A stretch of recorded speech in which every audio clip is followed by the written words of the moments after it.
Hello, a day with Caleb. We're back. This is not a movie related pickups, but we have some pretty cool stuff. And one is a movie tie-in, so that counts technically, right? And one is a board game based on a killer TV show that I wish would get a series release on DVD, but sadly, I don't think we ever will. We did get a movie, which we'll go into a little later in the video, but let's start with what we all came for, Dairy Queen cups. I'm kidding. I kid. But Josh, when I guess Jurassic World came out, I collect cups. Josh kind of does. I don't know if he still does. But we went to Dairy Queen right when the movie came out. We got like 3 or 4 meals.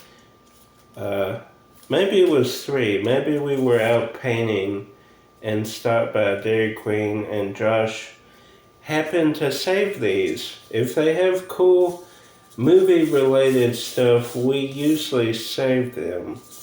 So we worked out a deal where I got these. He didn't really have interest in them anymore, and these are great. From the first Jurassic World film, they're in the little glass kind of vehicle, if you will. That is just great. And such a cool scene in the first one too. So we have that one. Then we have a little later when they're feeding the giant dinosaur with the shark. Remember that scene where he kind of comes out of the water? I don't remember a little kid down below, but I guess this is kind of the viewing area. I would be nowhere near where this was happening. I would be terrified. I get terrified in the aquarium, and those are not as big as this guy is in the movie. So I wouldn't, even up like way in the nosebleeds where this guy was feeding, still probably would not be there. I wouldn't be in Jurassic World, period, because there's dinosaurs. But anyway, that's another story. But that's a cool scene. So 2 cool scenes. Then this is of the main gate, Jurassic World. And it has kind of a monorail inspired vehicle that takes you around Jurassic World. If you've seen the Netflix show Camp Cretaceous? They, in the first season, they get stuck on a monorail and have to, it was their way out of the island. They were going to take this to a boat and sail off the island, but then they lost power. So that's a neat tie-in. And to have the iconic gate like that, so cool. So those are 3 cool DQ cups that I will put in the collection. And then these were some theme park bags that he did not want anymore. And I do collect, not every bag. I'm not a weirdo, okay? I am a weirdo. But this was when we went to Universal Studios Hollywood. And I miss Universal Hollywood so much. Such a cool experience. And they've added a lot since we've been there. We went before they added the Wizarding World section, and now they have Super Mario Land. It's in technical rehearsals now, but I think once this video drops, it will be open to the public.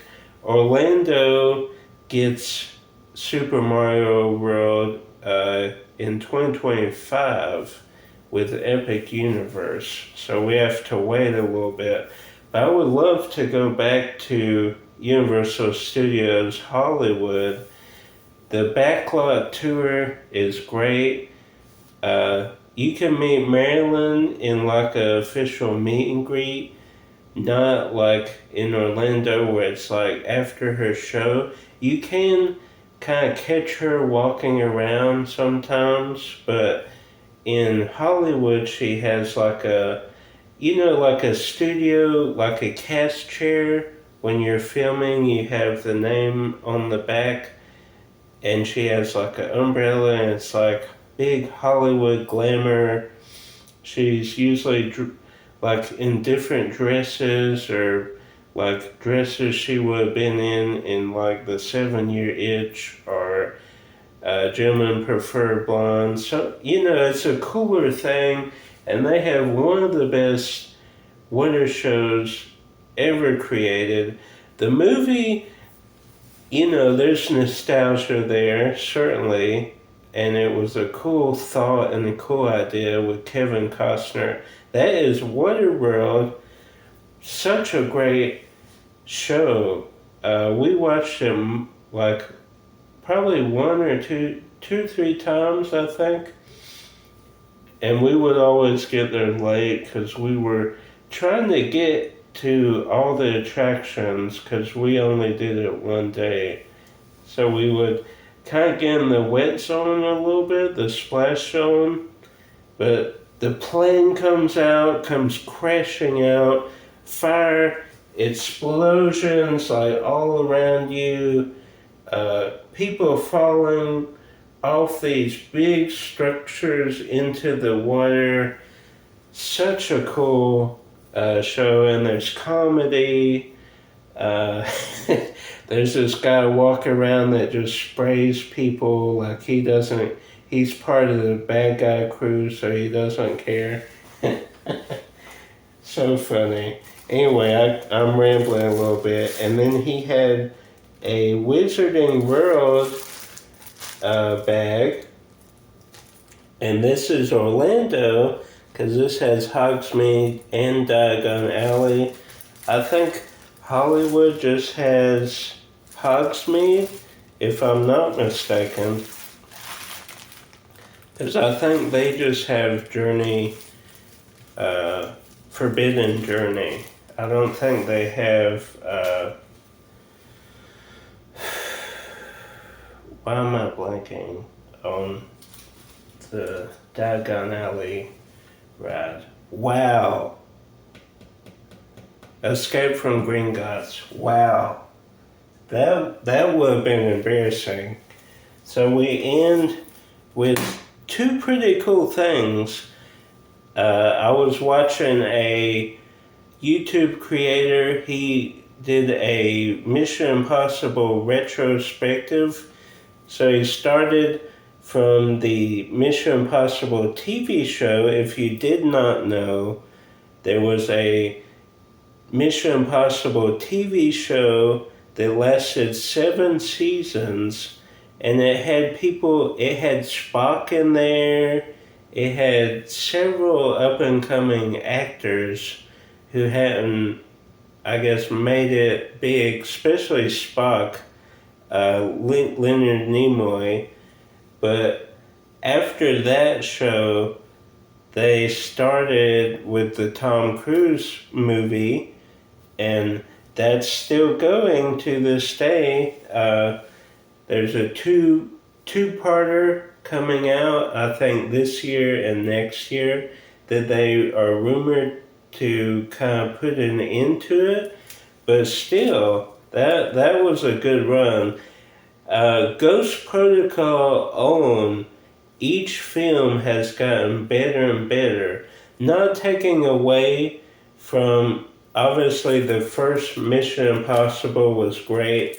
We watched that at our granny's right before Christmas one year, and it was so cool to watch that. And then we went out and got a toy where you could take the mask off of Ethan Hunt, and I did get that carded at Lakeland Antique Mall. I want to say the last one we did, but I didn't know it was just three of the same toys of Ethan Hunt dressed as different characters.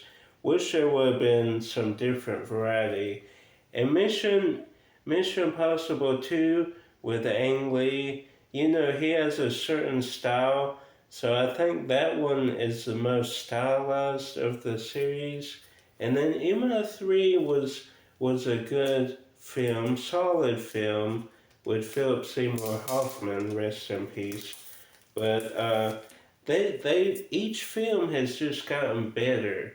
It's not like Fast and the Furious, where they're kind of, the first one's good, then they're kind of mediocre. Fast Five is like the best they ever did. Then they kind of ride that wave. Then sadly Paul Walker dies, but they keep going. Now it's on the 10th film, and I don't know how many more siblings Dom is going to have, or how many more family memes there will be out there. Speaking of the ride, the Fast and the Furious garbage fire at Orlando, so bad of an attraction. I don't even want to use the word attraction because it doesn't even deserve that title. But the pre-show makes it. The people in the pre-show, they kind of amp up the family thing. They make it fun. It's all about family here. But anyway, that franchise is kind of up and down, kind of like a heart monitor, just kind of ebb and flowing. But Mission Impossible always getting better. But in the retrospective, he mentioned a Prelude comic, which I had no idea about. I wish this was the first printing, because the first printing, let's see, this panel right here, Ethan Hunt was drawn differently, and Tom Cruise didn't like how he looked. I guess he kind of looked maybe not as tough as Tom Cruise thought Ethan Hunt should be. So they had to redraw this panel and do like a recall on the first issue.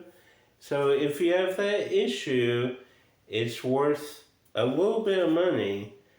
I could not spend that type of money, so I got the kind of the edited version, the version after the recall. But such a great poster. And then this kind of leads up to the first movie, obviously Prelude.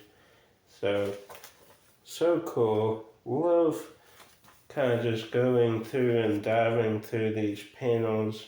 And this front cover is great. 48-page spectacular Mission Impossible #1. Did they release any more issues, or was this it? And then advertising Phantom in the back. That is great. Billy Zane at his absolute peak. So and then we have one more thing. Who remembers Legends of the Hidden Temple? Back when Nickelodeon was absolute gold. Everything they did, just absolute fire. Could not do anything wrong. The animated shows were great. The live action shows were great. The game shows were great. And we actually went to Nickelodeon Studios in Orlando when they were filming shows like this. I don't think this Legends of the Hidden Temple was filming when we were there. They were filming Guts, Do You Have It? And they were filming, I believe, Double Dare was there. But we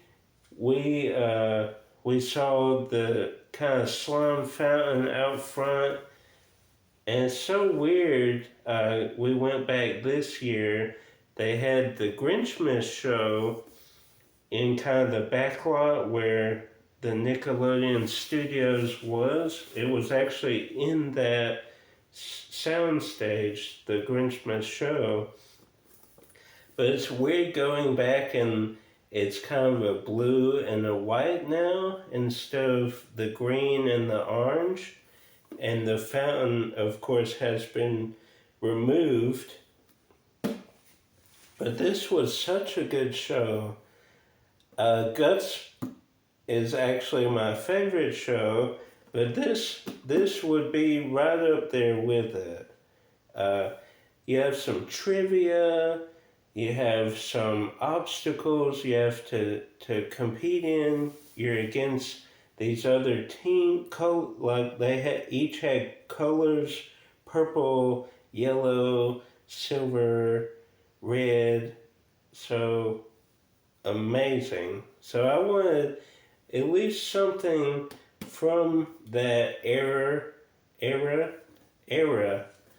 Oh, a Target exclusive, and you can see there the different teams.